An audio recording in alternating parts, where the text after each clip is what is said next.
আসসালামু আলাইকুম। Hello everyone. আজকে আমরা ইনিশিয়াল ভ্যালু প্রবলেম এবং বাউন্ডারি ভ্যালু প্রবলেম নিয়ে আলোচনা করব। প্রথমে ইনিশিয়াল ভ্যালু প্রবলেম কী সেটা বোঝা যাক। ইনিশিয়াল ভ্যালু প্রবলেম হচ্ছে জেনারেল সলিউশন থেকে পার্টিকুলার সলিউশন বের করার একটি পদ্ধতি। আমরা দেখেছিলাম আমরা যখন কোনো একটা ডিফারেনশিয়াল ইকুয়েশনকে সলভ করি তখন সেই ডিফারেনশিয়াল ইকুয়েশন ঠিক যত অর্ডারের হয় এন অর্ডারের ডিফারেনশিয়াল ইকুয়েশনের জন্য আমরা এন সংখ্যক আরবিট্রারি কনস্ট্যান্ট কিন্তু পেতাম। তাহলে সেই আরবিট্রারি কনস্ট্যান্টগুলোকে যদি আমরা ডেফিনিট কোনো ভ্যালু দিয়ে অ্যাসাইন করতে চাই তখন কিন্তু আমাদের পার্টিকুলার সলিউশন বের করা লাগতো। সো আমরা কীভাবে আসলে সেই আরবিট্রারি কনস্ট্যান্টগুলোর পরিবর্তে ডেফিনিট ভ্যালু লিখব সেটা লেখার জন্য ইনিশিয়াল কন্ডিশনের দরকার হয়। তো ইনিশিয়াল ভ্যালু প্রবলেমে আমাদের ইন্ডিপেন্ডেন্ট ভ্যারিয়েবলের যে কোনো একটি মানের জন্য কোরেসপন্ডিং ডিপেন্ডেন্ট ভ্যারিয়েবলের একটি মান দেওয়া থাকে এবং সেই কন্ডিশনকে অ্যাপ্লাই করে আমরা পার্টিকুলার সলিউশনটা বের করি, অর্থাৎ আমরা কনস্ট্যান্টগুলো আরবিট্রারি কনস্ট্যান্টগুলোর মান বের করি। যেমন ফার্স্ট অর্ডার ডিফারেনশিয়াল ইকুয়েশনে যদি আমরা ইনিশিয়াল ভ্যালু প্রবলেমটা কেমন হয় যদি দেখি, সেটা হবে এরকম একটি ডিফারেনশিয়াল ইকুয়েশন দেওয়া থাকবে যেখানে এক্স হচ্ছে independent variable, Y dependent variable এবং তাদের ডেরিভেটিভ থাকবে এবং একটি ইনিশিয়াল কন্ডিশন অর্থাৎ এক্সের ভ্যালু যখন এক্স নট তখন আমাদের ফাংশন ভ্যালু কত, অর্থাৎ Y of X naught is equal to হচ্ছে ওয়াই নট, এই কন্ডিশনটা দেওয়া থাকলো এবং এর সাহায্যে যখন আমরা সেই আরবিট্রারি কনস্ট্যান্টগুলোকে বের করব তখন সেটা হয়ে যাবে ফার্স্ট অর্ডারের ইনিশিয়াল ভ্যালু প্রবলেম। সেকেন্ড অর্ডারের জন্য সিমিলারলি আমাদেরকে দুইটা ইনিশিয়াল ভ্যালু কন্ডিশন দেওয়া থাকতে হবে। একটি হচ্ছে যেহেতু এটা হচ্ছে সেকেন্ড অর্ডার ডিফারেন্সিয়েশন, তাই আমাদের এটা যখন আমরা সলভ করবো আমাদের দুইটা কনস্ট্যান্ট চলে আসবে। সো দুইটা আরবিট্রারি কনস্ট্যান্টের ভ্যালু জানার জন্য আমাদেরকে ওয়াইয়ের উপর একটা কন্ডিশন অ্যাপ্লাই করতে হবে, অর্থাৎ এক্সের ইন্ডিপেন্ডেন্ট ভ্যালুর মান যখন এক্স নট তখন ডিপেন্ডেন্ট ভ্যালুর মান কত, এবং ইন্ডিপেন্ডেন্ট ভ্যালুর মান যখন এক্স নট তখন ডিপেন্ডেন্ট ভ্যারিয়েবলের ফার্স্ট ডেরিভেটিভের মান কত। এই দুইটা জিনিসের মান জানলে আমরা second order initial value problem এটাকে বলতে পারবো। সিমিলারলি আমরা কিন্তু nth অর্ডার ইনিশিয়াল ভ্যালু প্রবলেমও বের করতে পারবো। এখন আমরা আসা যাক ইনিশিয়াল ভ্যালু প্রবলেমের জিওমেট্রি নিয়ে। যেমন আমরা একটা ডিফারেনশিয়াল ইকুয়েশন আবারও আগের সেই এক্সাম্পলটা নিয়ে চুজ করলাম যে dy dx is equal to 2x। So এটাকে যখন আমরা সলভ করব আমরা পেয়ে যাবো আমাদের solution y is equal to x square plus c. So এটা হচ্ছে একটা ফ্যামিলি অফ সলিউশন, এখানে অনেকগুলো সলিউশন পাওয়া যাবে depending on the value of c. C এর ভ্যালুর উপর বেস করে আমরা অনেকগুলো সলিউশন পাবো। এখন এক্স স্কোয়ার প্লাস সি এই ফাংশনটা দেখতে আসলে কেমন হবে। সো এই ফাংশনটাকে গ্রাফিংয়ে আমরা গ্রাফে বসানোর চেষ্টা করি। সো সি এর ভ্যালু যখন 0 তখন আমাদের ফাংশনটা মূল বিন্দুগামী একটা প্যারাবোলা হবে এবং সি এর ভ্যালু নেগেটিভ হলে ফাংশনটা এভাবে নিচের দিকে নেমে যাবে এবং সি এর ভ্যালু যদি পজিটিভ হয় তখন হচ্ছে ফাংশনটা উপরের দিকে উঠবে। সেভাবে আমরা অসংখ্য প্যারাবোলা পাবো এই ডিফারেনশিয়াল ইকুয়েশনের সলিউশন থেকে।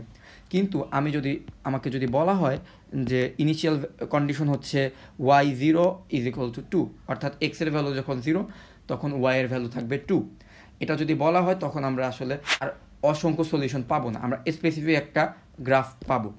তখন সেই গ্রাফটা কেমন হবে আমরা এখানে খুঁজি, এক্সের ভ্যালু যখন 0 এবং ওয়াইয়ের ভ্যালু তখন 2, এটা হচ্ছে 0,2 পয়েন্টটা হচ্ছে ঠিক এই জায়গায়। আমরা দেখতেই পাচ্ছি 0,2 পয়েন্ট দিয়ে পাস করেছে, এরকম কিন্তু অসংখ্য গ্রাফ নেই, এরকম শুধুমাত্র এই একটা প্যারাবোলাই এক্সিস্ট করছে। তাহলে এই একটা প্যারাবোলাই হবে আমাদের সেই কাঙ্ক্ষিত বা রিকোয়ার্ড সলিউশন। তাহলে এই সলিউশনটা বের করার জন্য আমরা 0,2 এই বিন্দুটার সাহায্য নিয়েছি, এইটাই হচ্ছে আমাদের সেই ইনিশিয়াল কন্ডিশন। সো এইভাবে হচ্ছে আমরা ইনিশিয়াল কন্ডিশনের সাহায্যে ইনিশিয়াল ভ্যালু প্রবলেমগুলো বের করে থাকি। এখন আসা যাক বাউন্ডারি ভ্যালু প্রবলেমে। বাউন্ডারি ভ্যালু প্রবলেমের সাথে ইনিশিয়াল ভ্যালু প্রবলেমের একটু পার্থক্য রয়েছে।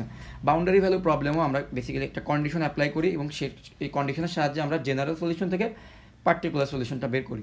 কিন্তু এখানে আমরা আমাদের ইন্ডিপেন্ডেন্ট ভ্যারিয়েবলের দুটি মানের জন্য ডিপেন্ডেন্ট ভ্যারিয়েবলের দুটি ডিফারেন্ট মান দেওয়া থাকে এবং সেই কন্ডিশনের সাহায্যে আমরা আমাদের বাউন্ডারি ভ্যালু প্রবলেমের আরবিট্রারি কনস্ট্যান্টগুলো বের করি। যেমন এটা হচ্ছে একটা সেকেন্ড অর্ডার ডিফারেনশিয়াল ইকুয়েশন, তার মানে এখানে যদি সলভ করা হয় তাহলে দুটা কনস্ট্যান্ট চলে আসবে।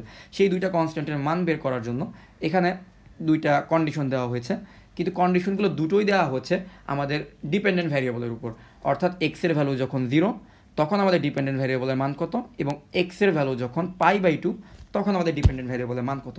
কিন্তু এখানে যদি আমাদের ওয়াই প্রাইমের ভ্যালুটাও দেওয়া থাকতো একটি ওয়াইয়ের উপর কন্ডিশনের সাথে তখন আমরা এটাকে ইনিশিয়াল ভ্যালু প্রবলেম বলতে পারতাম। কিন্তু এখানে ওয়াই প্রাইমের কোনো ভ্যালু দেওয়া হয়নি, বরং ডিপেন্ডেন্ট ভ্যারিয়েবল ওয়াইয়ের উপরে দুটি কন্ডিশন অ্যাপ্লাই করা হয়েছে এবং এই দুটি কন্ডিশনের সাহায্যে তাদের C1 এবং C2 অর্থাৎ দুটি কনস্ট্যান্ট বের করা হবে। তাই এটাকে আমরা বলবো বাউন্ডারি ভ্যালু প্রবলেম। এখন আমরা দুটি এক্সাম্পল দেখি। ইনিশিয়াল ভ্যালু প্রবলেমের একটি এক্সাম্পল দেখব। আমরা যখন ডিফারেন্সিয়াল ইকুয়েশন সলভ করার অনেকগুলো টেকনিক শিখবো, তখন আমরা প্রত্যেকটি টেকনিকের সাথে আমরা ইনিশিয়াল ভ্যালু প্রবলেমগুলো সলভ করতে পারবো। এখন যেহেতু আমরা টেকনিক জানি না, তাই আমি খুব সহজ একটি এক্সাম্পল নিয়ে এখানে দেখানোর চেষ্টা করছি। So y prime is equal to 1। So এই ইকুয়েশনটা যে কেউ আমরা সলভ করতে পারবো, কারণ আমরা যদি উভয় পাশে ইন্টিগ্রেশন করি, তাহলে ওয়াই প্রাইমকে ইন্টিগ্রেশন করলে আমরা পেয়ে যাবো 1 এক্সের সাপেক্ষে করলে, এবং 1 এর ইন্টিগ্রেশন হবে এক্স প্লাস সি। তার মানে আমরা পেয়ে গেলাম আমাদের solution y is equal to x plus c. এবং আমাদের এখানে ইনিশিয়াল প্রবলেম কন্ডিশনটা দেওয়া আছে at y is equal to 0, x is equal to 2, অর্থাৎ ওয়াই 0 ইজ ইকুয়াল টু 2।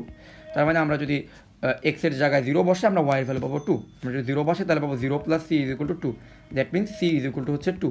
তাহলে আমাদের পার্টিকুলার সলিউশন হয়ে যাবে y is equal to x plus 2।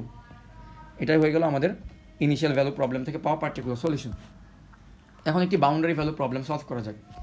এখানে একটি ডিফারেন্সিয়াল ইকুয়েশন দেওয়া হয়েছে y double prime minus y is equal to 0, এবং তার সলিউশনও দিয়ে দেওয়া হয়েছে, যেহেতু আমরা এখনও তার সলিউশন শিখিনি। তার সলিউশন দেওয়া হয়েছে y is equal to C1 e to the power x plus C2 e to the power minus x. তাহলে এখানে যে দুটি আরবিট্রারি কনস্ট্যান্ট C1 এবং C2 রয়েছে, তার ভ্যালু আমার বের করতে হবে। তো কন্ডিশনও দেওয়া আছে ওয়াই 0-তে এক্স 0-তে ওয়াইয়ের ভ্যালু হচ্ছে 0। তাহলে y of 0 is equal to 0। সেটা যদি অ্যাপ্লাই করি তাহলে আমরা পেয়ে যাবো এক্সের জায়গায় যদি 0 বসে C1 into e to the power 0 plus C2 into e to the power 0 is equal to 0। That means C1 is equal two minus C2। আমরা যদি সেকেন্ড কন্ডিশনটাও অ্যাপ্লাই করি, এক্স ইজ ইকুয়াল টু 1-এ ওয়াইয়ের ভ্যালু হচ্ছে 1, এটাও যদি আমরা apply করি আমরা পেয়ে যাব y at 1 is equal to 1। That means আমাদের C1 into e to the power 1 plus C2 into e to the power minus 1 is equal to 1। এখন যদি আমরা C1-এর জায়গায় মাইনাস C2 বসিয়ে দিই, তাহলে আমরা পেয়ে যাবো minus C2 into e plus C2 divided by e is equal to 1। আমরা যদি C2-কে কমন নিই আমরা পেয়ে যাব 1 by e minus e is equal to 1। So C2 is equal to হবে 1 divided by 1 by e minus E.